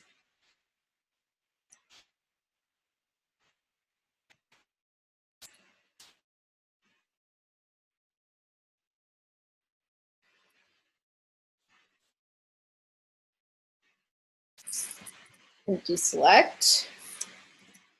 And zoom out, and I've got her whole skirt fixed.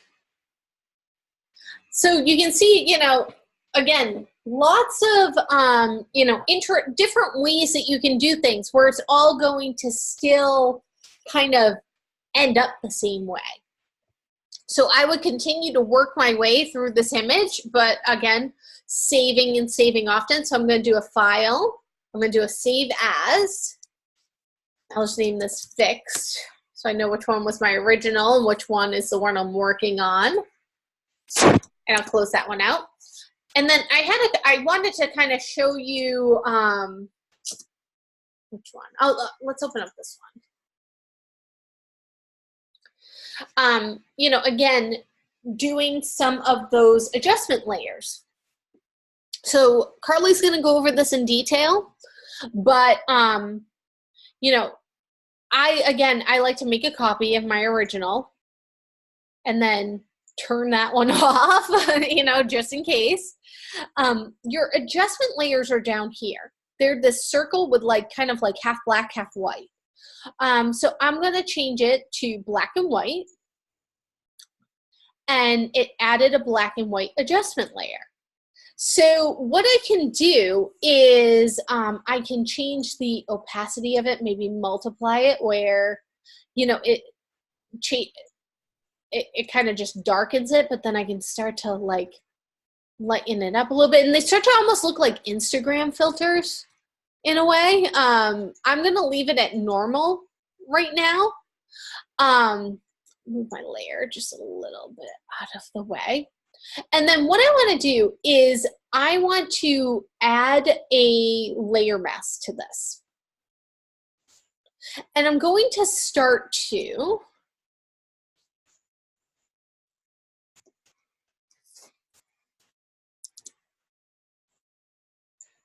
erase, you know, where her eyes are.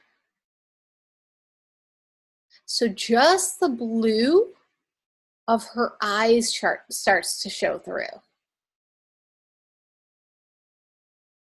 on that black and white.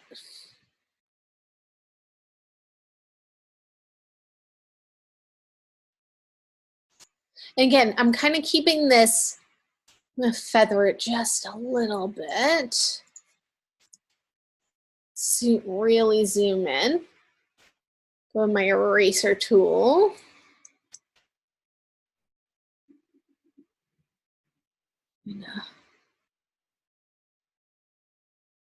A little bit outside.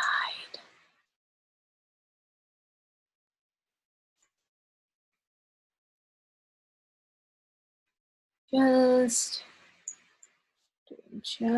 her eye.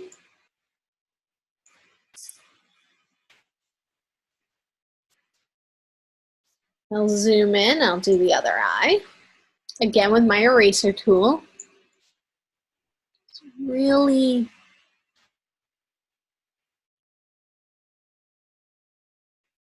getting in there. And what I'm doing is I'm erasing part of my my layer mask that I created to let the original start to show through. So if you want to look, see, you can turn it off and on. So she has very blue eyes. But what else does she have? She has a very blue bow. So maybe I want to erase out just part of her bow as well. Let me zoom in on the bow. And again, go to my eraser tool. Where are you? Right here. And just start to erase out her bow. So I've got these little pops of this blue, you know, coming through on this black and white image. And again, I have my hardness set to like about 32, 33%, just because I don't want that really hard edge. I kind of want that soft edge. I'm not worrying too much about her hair. She's got blonde hair poking through on some of these.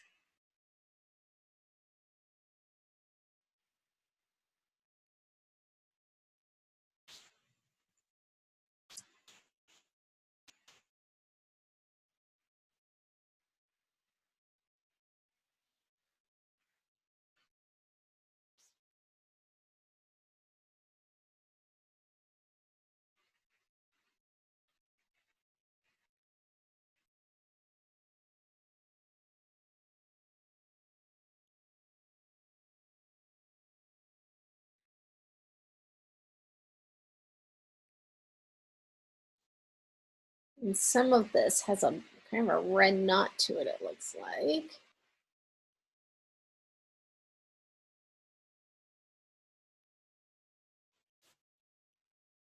But let's say I don't want that red knot right here. What I can do is switch from my eraser tool back to my brush tool and paint over the red and make it black and white again. You know, if I just want just the blue to show. I can go in and take that red knot back out. So it's just the blue. That's with my brush tool.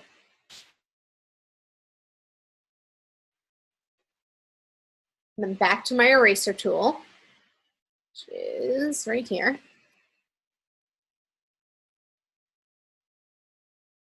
And that's also good if you accidentally, you know, did this and got her hair, you can brush it back in with the brush tool.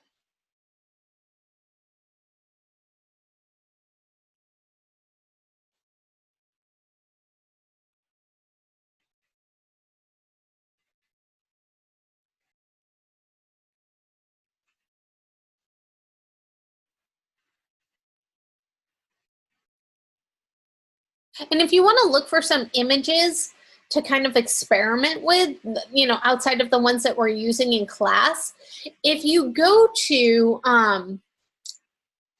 pexels.com, they have some great stock photos that you can download.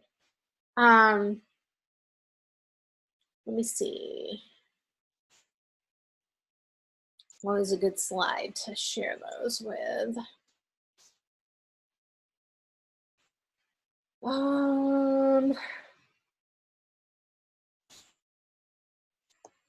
Here we go.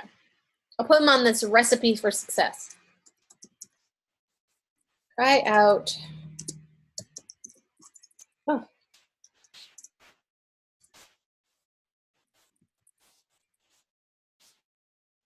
Pexels.com. There you go. So that way you guys will have the link.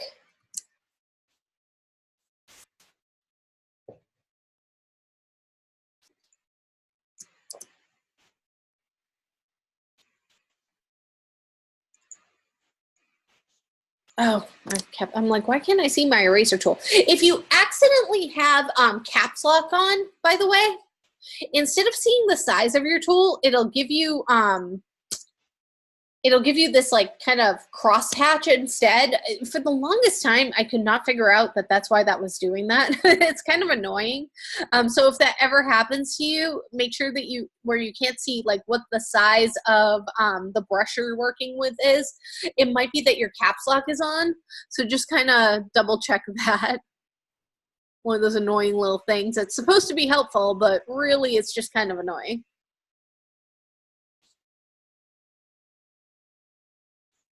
And if you hit the right bracket, you can make your brush larger. And if you hit the left bracket, the bracket's next to the letter P on your keyboard, that's a good way to size up or size down your brushes without having to go up here and adjust the settings. Just a little bit more intuitive while you're working, so you can kind of watch what's happening. Sometimes you need a big brush, sometimes you need a small brush, sometimes you need a medium-sized brush. So again, just a couple of little tips and tricks to hopefully make things a little bit easier for you.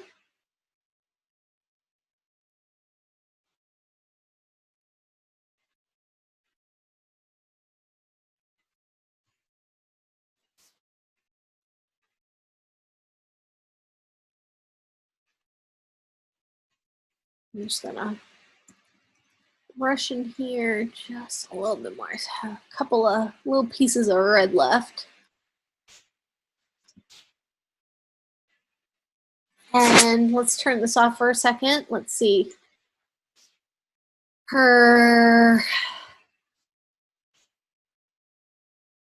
His sweatshirt kind of has a blue haze to it, so I think I'm gonna do his sweatshirt. I was on the fence about maybe doing her her shirt, but I think I'd rather do the haze of the blue of his sweatshirt, because it's almost like this grayscale blue, and it kind of matches the blue going on with her. So zoom in on him.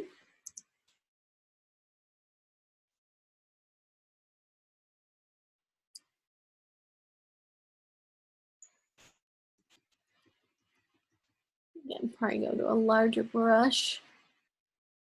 I like to do the edges and then kind of come in and fill it in, I guess.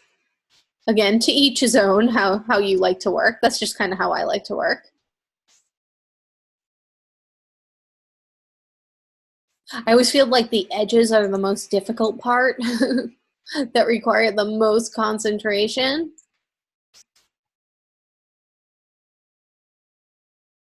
And let's take a look at it before I commit to it. Yeah, I like that. I do like that. I think that that's cool.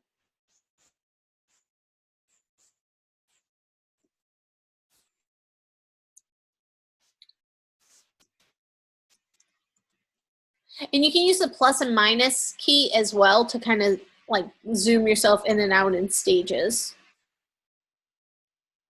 Don't forget about your hand, using the space key for your hand tool to move yourself around the screen.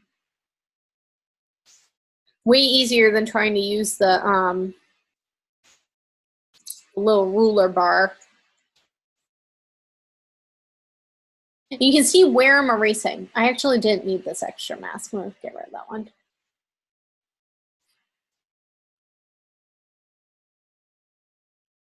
See, I was starting to show it's erased on there, because that's all I'm doing is I'm just erasing that that adjustment layer that I put on.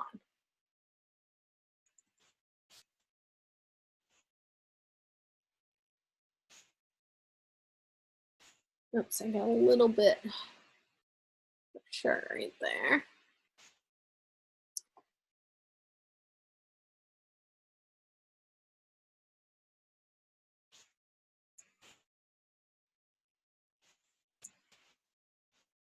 Again, these are great things that you can do. Like, you know, people love having photos like this done, especially of their kids, you know, the parents. That's like really, really trendy right now. So a couple of things that you can want to master techniques like this that you can do for some side work.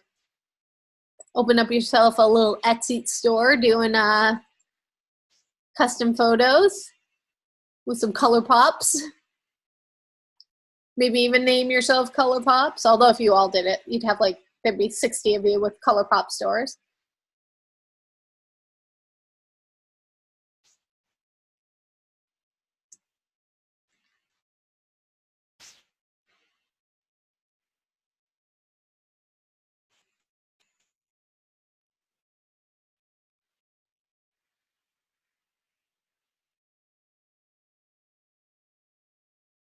Sometimes I find it easier to just kind of get in there and then paint it in, the parts I kind of messed up afterwards.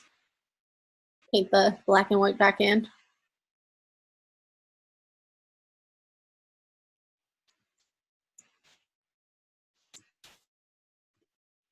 Got my brush tool.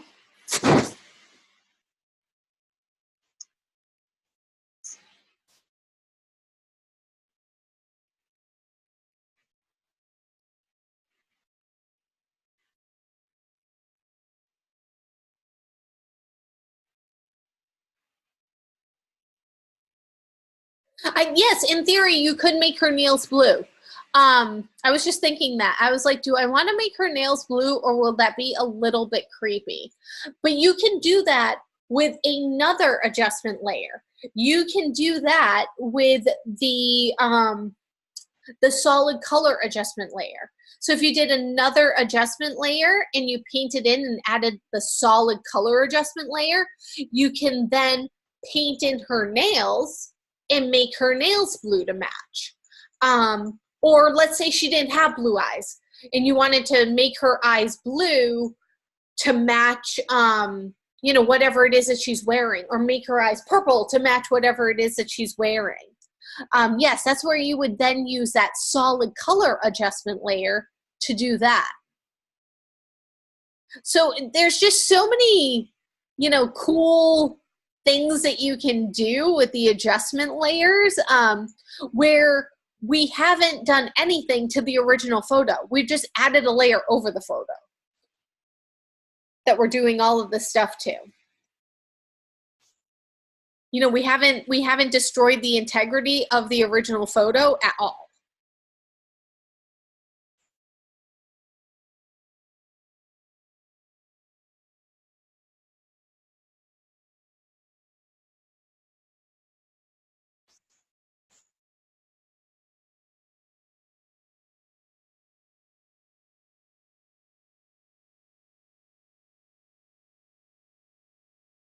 And then again, you could even also paint your selection, everything you wanted to delete, in Quick Mask, that thing I was showing you before, and then just delete it. That would be another way that you can do it. Again, you know, instead of using the actual eraser tool. It's like kind of like, you know, a couple of different ways, but they get you to the same result at the end, whichever way you think is easiest for you. So here we go. We have his sweat, maybe right here of his sweatshirt, I guess. Probably. Sorry, also blue.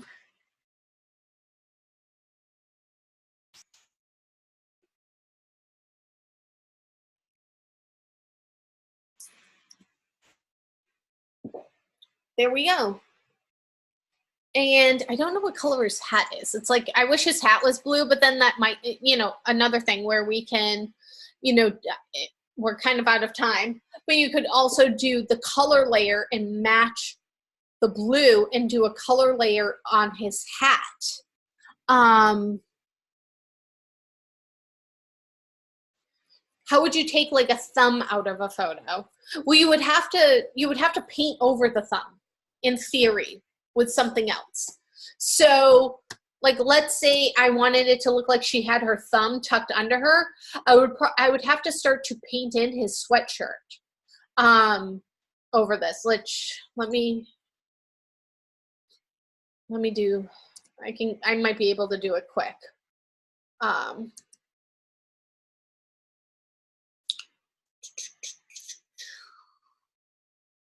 Sample blue, all layers. So I can start to, and see how I'm painting this on this new layer here. So I can start to take out her thumb.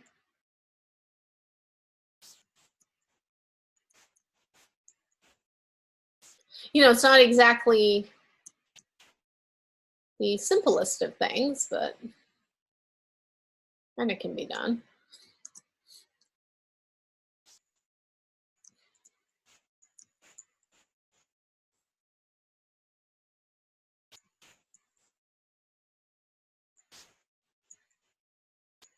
So that's what I would start to do, is just start to fill it in with, you know, the sweatshirt behind her, her coat, you know, kind of figuring where that line would be, you know, once I'm done. That's how you would have to start to do it. But again, I know we went over, and then if you don't like it, you can just kind of turn that layer off and her thumb comes back. So, and then again, if this is the one that I was working on, you know, make sure that you save it as a PSD file so you have it. So I would do this very quickly as a PSD file. Then I would take my screenshot, Command-Shift-4, get all my layers, and then I would do a file, save as, change this to a JPEG in the dropdown. I'm just gonna, with A or B or whatever it should be, hit save, maximum, So that's normally the number 12, and hit OK. And I would submit my JPEG, and I would submit my screenshot, there it is, showing my layers. Those are the two things that I would submit for both my assignment and my assessment for this week. All right, so again, a whole lot of stuff that we're doing this week. If you have any questions, concerns, please come to the multi-session tomorrow. Make sure that you are watching Carly's video in the course. It is in both the readings and videos area. It's also in the live session area. So if we scroll down to week 2, here it is, right here with lecture. Watch this first. And then I will post my video under here. So again, if you have any questions or concerns, please come to the multi-session tomorrow. Are there any questions before we end for today?